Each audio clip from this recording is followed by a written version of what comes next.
It was just another busy Tuesday afternoon in downtown Columbia, but for Lillian Copeland, a young college student, things were about to take an unexpected turn.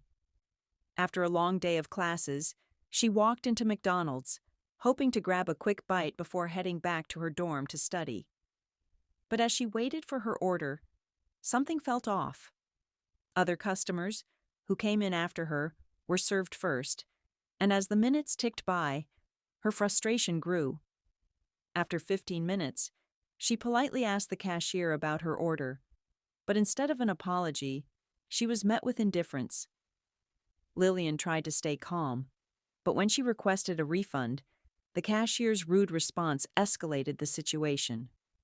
To her shock, things took a darker turn when police officers arrived, misunderstanding the situation and treating her unfairly. Little did Lillian know, this would lead to a powerful twist that would change everything.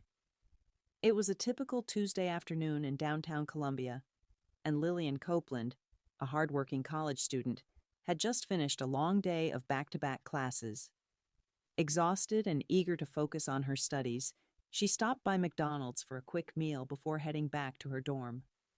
She placed her order, hoping for a swift, hassle-free break. But as the minutes passed, something felt off. She watched as customers who arrived after her were quickly served, while her food seemed to be delayed for no apparent reason. At first, she brushed it off, thinking it was just a simple mistake. But as the wait stretched on, her frustration started to build.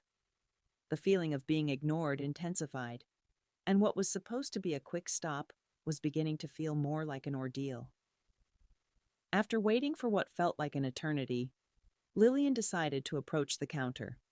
She politely asked the young cashier, who appeared distracted, if he could check on her order. "Excuse me," she said, trying to remain calm. "I've been waiting for about 15 minutes now. Could you please check on my food?" The cashier barely acknowledged her request, barely glancing up at her. "Yeah, it's coming," he muttered, his tone indifferent, as if it were no big deal. Lillian's frustration began to build as she returned to her spot, hoping her food would be ready soon. But the wait continued. She couldn't shake the feeling that something wasn't right. Another 10 minutes passed, and the situation became unbearable. Lillian, now visibly upset, approached the counter once again, this time with a firmer tone. "I'd like a refund if my food isn't ready soon. This is taking way too long," she said, trying to keep her composure. The cashier, still not looking her in the eye, crossed his arms and shot back, "I don't see why you're so impatient." His tone was dismissive, as if it was somehow her fault that the situation had gone on for so long. Lillian stood frozen for a moment, shocked by his response, but quickly gathered her thoughts. She simply wanted what she'd paid for, or at least her money back. "I'm not being impatient," she replied, her voice steady but firm. "I just want my food, or a refund."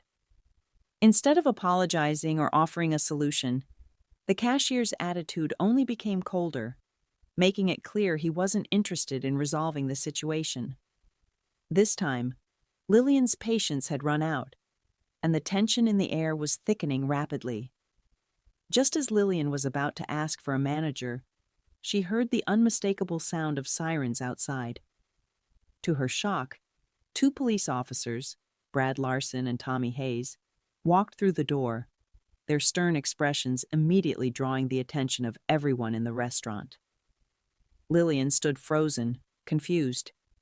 She hadn't caused a disturbance. She hadn't yelled or acted aggressively. All she had done was ask for her food or a refund after being ignored for far too long. But the officers approached the counter, their eyes fixed on her, and without a word, they began to walk toward her.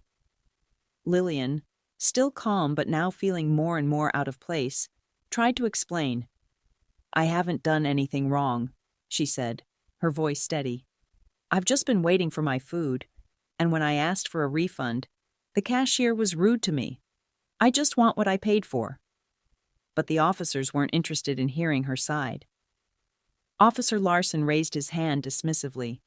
"Ma'am, "We got a call about a disturbance. We're going to have to ask you to leave," he said coldly. Lillian's heart sank. She was being treated like the problem, even though all she had done was stand up for herself. Before she could protest, Officer Hayes grabbed her arm and began to cuff her. "You need to come with us," he said. Despite her confusion and disbelief, Lillian was handcuffed and led out of the McDonald's, her heart racing as she was taken away, bewildered and helpless. At the police station, Lillian was placed in a small holding room, still trying to process what had just happened. She sat there, confused and upset, her mind racing with questions. Why had she been treated this way? She hadn't done anything wrong. As she sat quietly, she overheard snippets of a conversation coming from the hallway. The voices belonged to the officers who had arrested her, and she could hear one of them saying, "Yeah, just some girl causing a disturbance at McDonald's." But then, Lillian froze when she heard another voice, a deep, commanding voice that she immediately recognized. It was her father, Chief Benjamin Copeland. "What's the story here?" he asked, his tone firm and no nonsense. The officers faltered, realizing they had just made a huge mistake. "Wait, who did you say this was?" Officer Larson stammered, the realization hitting them like a ton of bricks. "This is Lillian Copeland, my daughter," Chief Copeland's voice rang out, sending a chill through the room. The officers fell silent, and Lillian felt a wave of shock and relief wash over her. She couldn't believe what she was hearing. Her father's position as police chief meant this would no longer be a typical case. Moments later, Chief Copeland entered the holding room, his face a mix of disbelief and anger. Without wasting a second, he turned to the officers. "Did you even think to check the security footage before making this arrest?" he asked, his voice calm but filled with authority. The officers nervously exchanged glances, realizing just how badly they had mishandled the situation. The tension in the room was palpable as Chief Copeland demanded the security footage from the McDonald's incident. Within minutes, the video was pulled up on a nearby screen, showing the entire exchange from beginning to end. Lillian watched as the footage revealed the truth in stark detail. She had never caused a scene. She had simply stood patiently, waiting for her order, only to be ignored by the staff. When she asked for help, the cashier dismissed her, and when she requested a refund, the situation escalated unnecessarily. The video made it clear. Lillian had been treated unfairly, both by the McDonald's employees and by the officers. There was no disturbance, no reason for her arrest. Chief Copeland's face hardened as he watched the footage, his disappointment growing with every second. He turned to the officers, his voice steady but filled with authority. "This kind of behavior won't be tolerated," he said, his gaze unwavering. "Effective immediately. Both of you are suspended pending an investigation." The officers, clearly aware of the gravity of their mistake, avoided eye contact with the chief. Then, Chief Copeland turned to his daughter. "Lillian, I'm so sorry you had to go through this," he said softly, his voice filled with both regret and pride. Lillian nodded, feeling a sense of relief wash over her. Justice had been served, and her father's quick response made it clear that accountability would be upheld. With the security footage revealing the truth, Lillian was finally released from the holding room. The officers who had wrongfully arrested her now faced the consequences of their actions, suspended pending an investigation.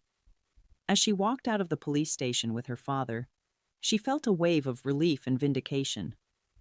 The injustice she had faced had been recognized, and justice had been served. Chief Copeland, though proud of his daughter's strength, knew this was just the beginning. He promised to take further action within the department to ensure such an incident would never happen again, working to build a culture of fairness and accountability. As Lillian stepped out into the fresh air, she couldn't help but reflect on the larger message this incident sent. It wasn't just about her. it was about standing up for what's right, even when the odds are stacked against you. This story sparked a conversation about justice, fairness, and the importance of speaking up in the face of injustice. In a world where people are often dismissed or overlooked, Lillian's experience reminded everyone that no one should be silenced when they're fighting for what's fair. What do you think about this story? Have you ever experienced a situation where you felt unfairly treated or misunderstood? It's not always easy to stand up for yourself, especially when the odds are against you. But Lillian's story shows the importance of speaking up. We'd love to hear your thoughts. Share your experiences in the comments below, and let's talk about how we can all work toward a fairer, more just world. If you enjoyed this video, don't forget to like, share, and subscribe to our channel for more stories that inspire change. Hit the notification bell so you never miss an update. We've got plenty more fascinating stories coming your way. Thanks for watching.